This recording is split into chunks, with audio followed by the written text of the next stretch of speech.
Welcome to this channel आरोग्यम धन संपदा take. ये है अश्वगंधा अश्वगंधा का पौधा है।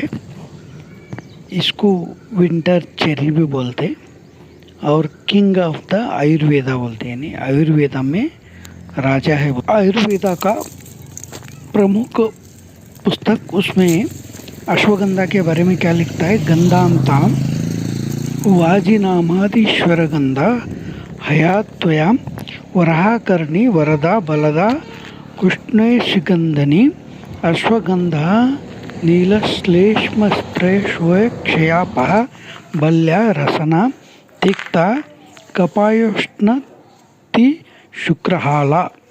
ऐसा भाव प्रकाश में लिखा। इसका मतलब होता है ashwagandha is known to provide aid in managing problem associated with stress and anxiety due to its rasayana. Rasayana means regenerating power and vata balancing property. This property may also help in diabetic management. It also has Vajikarana property which helps in providing stamina and treats condition like erectile dysfunction. Root powers of ashwagandha can also be taken with milk to help manage male fertility and erectile dysfunction. It is also used as nervine tonic for various nerve related problems. It provides aid in management of stress and anxiety. It stabilizes the body response to stressful condition. One important precaution with ashwagandha is to that it should be avoided during pregnancy as it might uterine contractions. में इसका मतलब होता है कि ये stress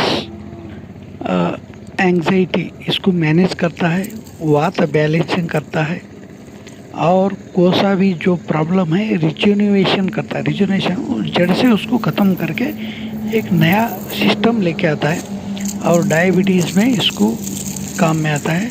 और जिसको बच्चे नहीं हो रहे, खास करके मेल, वो एरेक्टाइल डिसफंक्शन यानी उनको फर्टिलिटी नहीं हो रहा, तो वो मेल फर्टिलिटी को भी एक काम में आता है। इसलिए इसको अश्वगंधा वो जड़ी बूटी का राजा कहा गया है।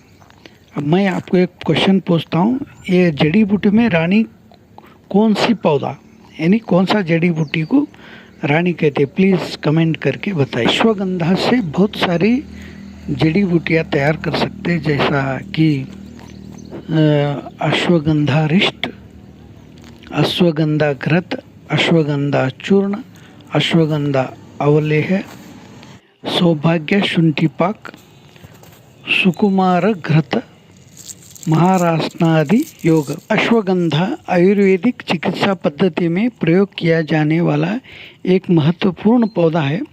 आयुर्वेद में अश्वगंधा को मेध्य रसायन भी कहते हैं, जिसमें हमारे दिमाग की याददाश्त तथा एकाग्रता बढ़ाने के लिए प्रयोग किया जाता है। यूनानी चिकित्सा पद्धति में भी इसका उपयोग किया जाता है और इस पद्धति में इसका नाम अश्वगंधा है। अश्वगंधा एक अद्वितीय जड़ी बूटी है जो मानसिक और शारीरिक स्वास्थ्य के लिए अत्यंत लाभकारी है। इसके नियमित उपयोग से तनाव, चिंता, आर्थराइटिस पौधे का मेडिसिन जो है रूट लेकर इस्तेमाल करते हैं। हालांकि इसे उपयोग करने से पहले डॉक्टर से परामर्श लेना महत्वपूर्ण है, खास करके यदि आप किसी अन्य दवा का सेवन कर रहे हैं। अश्वगंधा साइड इफ़ेक्ट भी हो सकते हैं, इसलिए सावधानीपूर्वक इसका उपयोग करें। इसके सही और नियमित सेवन से आप अपने स्वास्थ्य से सकारात्मक बदलाव देख सकते हैं। संस्कृत भाषा में अश्व का मतलब घोड़ा होता है, यानी इसका जो गंध है यानी अश्वगंधा यानी इसका जो गंध है, घोड़े के तबेले में जाने के बाद जो गंध आता है उसी तरीके से इस पेड़ के पास या इस पेड़ के जड़ या पत्ते, इसकी जो चेरी है, ये सब सूंघने के बाद उसका गंध घोड़े के वैसा आता है, इसलिए इसको अश्वगंधा कहा गया है। और मुख्य रूप से जितने भी जो एनिमल है, जानवर है, उस सभी जानवर में घोड़ा बहुत ताकतवर रहता, बहुत तेज़ रहता। इसलिए इस पौधे को भी एक घोड़े के समान ताकत देने वाला यानी अश्वगंधा यानी घोड़े जैसा ताकत आदमी में आता बोलकर इस पौधे का नाम अश्वगंधा है। इसलिए ये पौधा अगर इसके सही इस्तेमाल अगर करे तो आदमी में बहुत सारा ताकत आ जाता है। और जिस आदमी को बच्चे नहीं हुए उसका शुक्राणु बढ़ता है, उसका ताकत बढ़ता है, उनको बच्चे पैदा होने का चांसेस। ऐसे बहुत सारी वीडियो अगर आप देखना चाहते हैं तो प्लीज़ हमारा चैनल लाइक, शेयर और सब्सक्राइब कीजिए। ढेर सारे ऐसे पौधे के बारे में आपको इन्फॉर्मेशन मिलता रहेगा, आपका हेल्थ तंदुरुस्त रहेगा। आरोग्यम धन संपदा यानी आरोग्य ही धन संपादन करने के बराबर है। इसलिए हमारा आरोग्य अच्छा रख लेना। थैंक यू, धन्यवाद।